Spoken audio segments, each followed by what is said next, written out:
ทั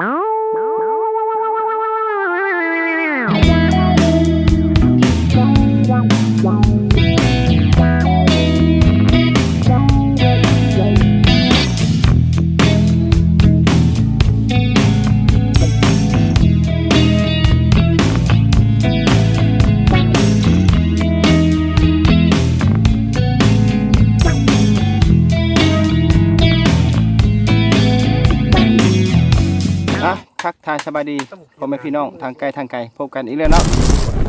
กับพวกเราทีมงานหาอยู่หากินตามป่าดงเพลงไทยมื้อนี้มีหลายเมนูอยู่ที่จะมานำเสนอเด้อท่านผู้ชมเด้อก็จะมีปลาเนาะปลาก็จะเป็นปลาธรรมชาติเด้อทุกคนเด้อเมนูทำอิฐ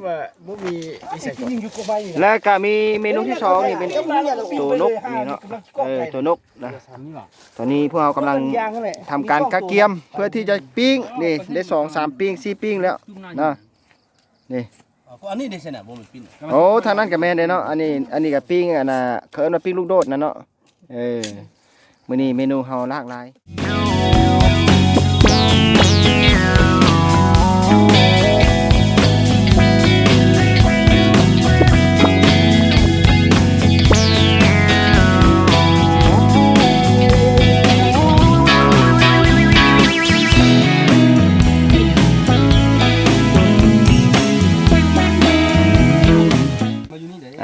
ถือว่ากำลังเนาะใกล้จะสุกแล้วเดี๋ยวนี้เรื่องนะถือว่าใกล้จะได้กินแล้วท่านผู้ชมมาเบิ่งฟังนี่เนาะถือว่าเป็น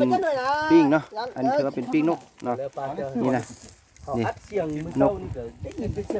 นี่เนาะอันนี้เป็นนกน้อยเนาะที่ว่าเราได้มาเมื่อนี้เนาะกินข้าวกินน้ำอยู่ทุ่งให้ทุ่งนาถือว่าได้บรรยากาศที่แซ่บๆได้ท่านผู้ชมเนาะผู้ใดที่กินข้าวกินน้ำบ่แซ่บลองเปลี่ยนบรรยากาศบ้างเด้อเนาะหาวิธีหลายวิธีในการกินข้าวกินน้ำเพื่อให้มันมีความแซ่บให้มีความหลายรสชาติเนาะทุกคนเนาะคันกินอยู่เฮือนอยู่ซานบ่แซ่บก็ลองออกมาทุ่งให้ทุ่งนาเบิ่งเนาะหรือว่าไปกินอยู่ตามลำธารบ่เนาะหรือว่ามากินแบบนี้อาหารแบบนี้เนาะอาหารแบบนี้ถือว่าสูตรบ้านเด้ท่านผู้ชมเลยเนาะสูตรบ้านสูตรกินนะบ่ได้ซื้อด้วยขายนะเนาะหาไปเก็บเอาตามป่าตามดงเนาะคันผู้ใดดูมันนี่ดิเนาะทักสุดเลยนี่นะนี่ทีมงานมื่อนี้มาหลายคนอยู่ได้เนาะเดี๋ยวจะน่าจะสัมภาษณ์เทละคนเนาะว่าแต่ละคนมักแนวใดกินแนวใดเนาะทีมงานมื่อนี้มาหลายคนถือว่ามีความม่วนซื่นเนาะนี่อันนี้ก็มีอีกเนาะทีมงานอีกคนนึงเนี่ยเนาะนี่เรามาจนเครียดว่ากำลังหากะเกียมอยู่เนาะนี่ตัวใดที่สุกเขาก็เอามามีมื้อนี้เฮาเน้นประเภทผักเด้อท่านผู้ชมเด้อเนาะมีผักแม่ผักนี่นกก็มีนี่นะเนาะอันนี้เป็นมือสังหารเด้อนี่เด้อมือสังหารเนาะนกก็มีอันนี้ถือว่านี่มือกินปิ้งนึงแล้วนี่นะปิ้งนึงแล้วอันนี้ถือว่าเป็นผู้สนับสนุนรายใหญ่เนาะอันนี้ก็ถือว่าเป็นพ่อค้ามาไหมอันนี้ถือว่าเป็นพ่อครัวนี่นะพ่อครัวยอดอันนี้ถือว่าเอามาแม่อันนี้เป็นพ่อนักการตลาดพ่อลูกอ้อนอันนี้เนาะพ่อซอยนี่ขี้เงี้ยนี่มาเขาอยู่นี่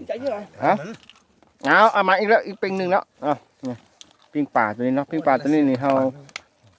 ซื้ออยู่ตลาดเนาะท่านผู้ชมเนาะตัวนี้เนาะตัวกับบ่ได้ปะนี่ตัวซื้อขนาดนั้นบ่แม่นบ่ได้ซื้อตลาดเพิ่นว่าซื้อแคมทางนี่บ่แม่นอีกแล้วบ่แม่ซื้อหนอวะซื้อใส่ซื้อหนองโอ้หนองป่า3-4หนองเนาะซื้อมาไม่เอาพระเจ้าเอาอย่าฟ้าแม่นโน่นอย่าบ่อันนี้กินตัวน้อยๆนี่นะปิ้งไปน้ำกินไปน้ำเนาะตัวได้สุกเอามากินเนาะเอามาเข้าไปเอาต้นอันน่ะผู้ที่บ่ได้มาเด้อเอาจักปิ้งนึงซะอันนี้ปิ้งนี่เอาไว้ซะคนนี้นั่งอยู่นี่พอดีเลยต้องกินกันได้นี่มานี่พอดีเลยนั่ง2คนเอาห่างหากะเกียมนะตอนนี้ถือว่าเวลานาทีที่พอจะต้องได้กินข้าวกินน้ำเนาะท่านผู้ชมนี่โอ้อาหารการกินถือว่า อยู่สวรรค์ชั้นฟ้าเดอันน่ะเทวดาเพิ่นก็บ่กินเดี๋ยวนี้เด้เนาะมีแต่มนุษย์เลยละกินเดี๋ยวนี้น่ะแซ่บสุดนะ หดเทวดาสัน นี่ อ๋อมนุษย์ต่างดาวก็กินได้ มนุษย์ต่างดาวก็กินเพิ่นว่าเนาะนี่ มาไหมต้องซื้อมา อ้าวอุ้ย กินเลย เอาเลยบ่ยากเด้กินรถได้ บ่ยาวซ่า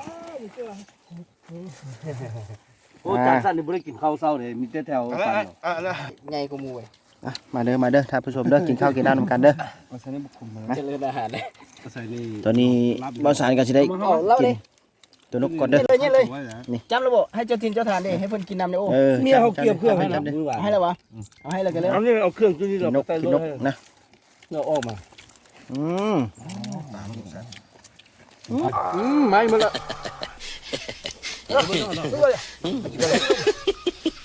อย่าเหลือ มันนับขี้เอากูละอ่ะกูละสิ เฮ้ยอยู่นี่อยู่ว่ะผมบาดด้วยเลย อ่ะมาทางนี้วันนี้ไง1 2 3เอื้อกโอ้ยเย่แก้มเลยอ่า มาหลิมาปืนลงไป พี่ ทางนี้มาทางนี้โอเค เลิกด้วย มาที่โถ เดี๋ยวมาจับ แซ่บก่อนพี่น้องไอ้แก้ว มีซุปผักอีก มาเอาเขาเนี่ย สุดยอดโอ้โถ ตลาดนี่มีแต่ซ้ำนั่นแหละข้าวสุก เอา ของยงไหม นายพลว่าอย่างนี้ไหมปกติมีแต่กิน เดี๋ยวผมแป้ง เฮ้ยเอาลูกผมลง ข้าพเจ้าอยู่บ้านผมอยู่สมัครจัดอยู่ไทยอยู่งาน แล้วมันมาแบบ ข้าวซ้ำปกติแก้ตรงที่ว่าบ่มีหมู่คนเจียวแซ่บพี่บ้าบ่หรอกเฮ็ดจังได๋ โน้ตนี่เขาในบุกกินกันได้เพราะเจ้ากินโน้ตเขาในกินตามเราอยู่มีตู้ยังมี10ตัวนะว่าคือใดอยู่ เฮ็ดหยังกินจ้ะ นกคุ้มตัวนึงกับนกข่าว3-4ตัวน กก็แซ่บสุดยอดกินข้าวไอ้ก็ว่ากินอยู่ปูอยู่ป่านี่สุดยอดอ่ะว่าใส่กล้องนี่บ่คือกินอยู่เฮือนนะกินอยู่เฮือนนี่เห็นแต่หน้าเมียนี่ก็ อย่าพาเมียน้อยมากินดิ มันบ่มาดอกเมียน้อยเลย ฮะใช่ก่อน เอาแอร์เย็นๆพอแล้วเนาะ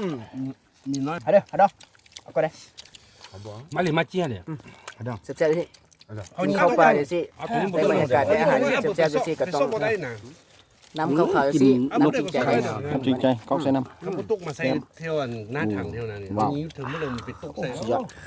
ส่ ใจแล้วมาตัวมาคุยยังไง มะกล้วยน่ะ เขาจ้าจำเป็นคลิปเลย หวานนี้กันมาตัวเสร็จแล้วมาคุย ำมันเมาแล้ว เดี๋ยวลงยูทูบไปเลย มื้อแรกนี่เต้นลำแล้วลินหวานก้นสิยิงนี่เกี่ยว3รอบก่อนละบุญ เอาเด้อพี่น้องเด้อคลิปหน้าโอกาสหน้าก็พ่อกันอีกวันนี้ถือว่าอิ่มแซ่บซอย แบบเดียวกับอันนี้จัง แซ่บ ก็ หลายเนาะ ไอ้สุกัญญานะ อาทิตย์หน้าอาทิตย์หนึง ไอ้สุกัญญาก็ห้องเชียว พบกันอีกเทื่อนึง สุกัญญาเสียวเนี่ยบ่ไปอยู่ ลากันก่อน ท้ายก็งาม ไปเลยเด้อบ๊ายบาย